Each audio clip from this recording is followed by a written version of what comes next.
Naadyoy mga pagkaon nga dili kasagaran nato makita sa lamisa mga kadudong, pero paborito jud na sa uban mga kadudong, no. Good day mga kadudong. For today's video mga kadudong kay magluto ta og snake turtle mga kadudong, usa sa mga pagkaon nga among gisulayan og luto kani ang mao nga bao mga kadudong, no? Og kini usa ka adventure nga lami og makalingaw nga pagkaon mga kadudong. So karon mga kadudong kay makatry na pud ta og putahe sa usa ka snake turtle mga kadudong. Kato ni siya nga bao mga kadudong, kato siyang humok og likod, no. Lahi po tong bao nga katong gahi kay likod, so kani siya mamaak ni siya nga bao mga kadudong, pero wala ni siya toxic mga kadudong, no. So karon mga kadudong kay naihaw na ang bao, so naka-prepare na ta og mga sangkap, no. First nato kay buhaton kay ilunod nato na ang luya mga kadudong, kay magsugod na ta after sa luya okay kayan siya gamay, then ang ahos, then bombay, then after kamatis kayo mga kadudong, og ibutang po namo og beef cubes para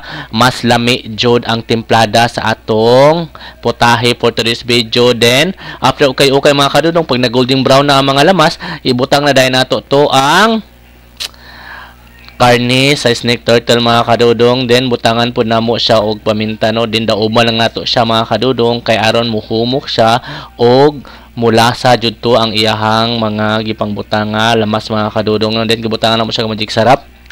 Then of course dili mawala ng soy sauce mga kadudong, no, pangpasmas aron mas lami pa jud ang atong pagkaon, no.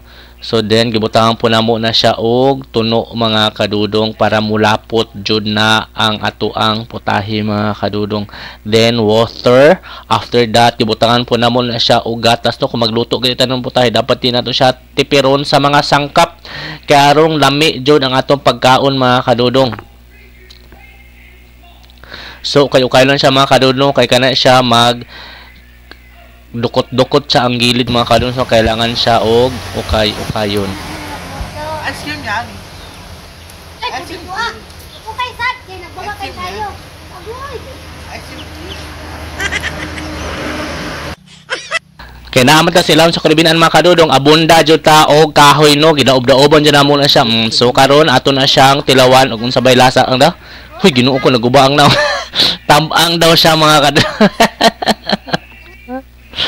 Gitalawan na namo ang pagkaon mga kadudong, kay kana siya hapit na maluto mga kadudong, kay humok na pod ang ato ang karning bao mga kadudong. So this time only siya ang finish product mga kadudong, luto na siya, no. Sa amo na siyang ibalhin sa amo ang sudlanan mga kadudong, kay kita mga una og tiyan mo diha mga kadudong, o dako na, no.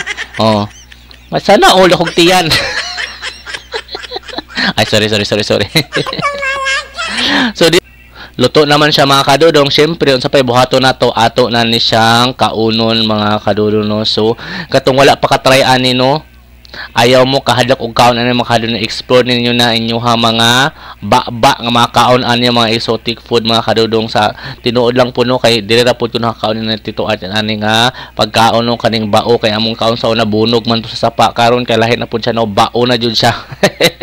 Pero makaon jud siya nga bao mga kadudong. Katuni sa mga tanog asim na kuha ning bao mga kadudong, wala man ni palit nung gikuha namon isa sa sapa sa basakan sa mga tubig-tubig mga kadudong, diha na mo siya nakuha mga kadudong. So mga unta mga kadudong, and thank you for watching. See you for my next video. Bye bye. Itay na ninyo ay mo kahadlok. Bye.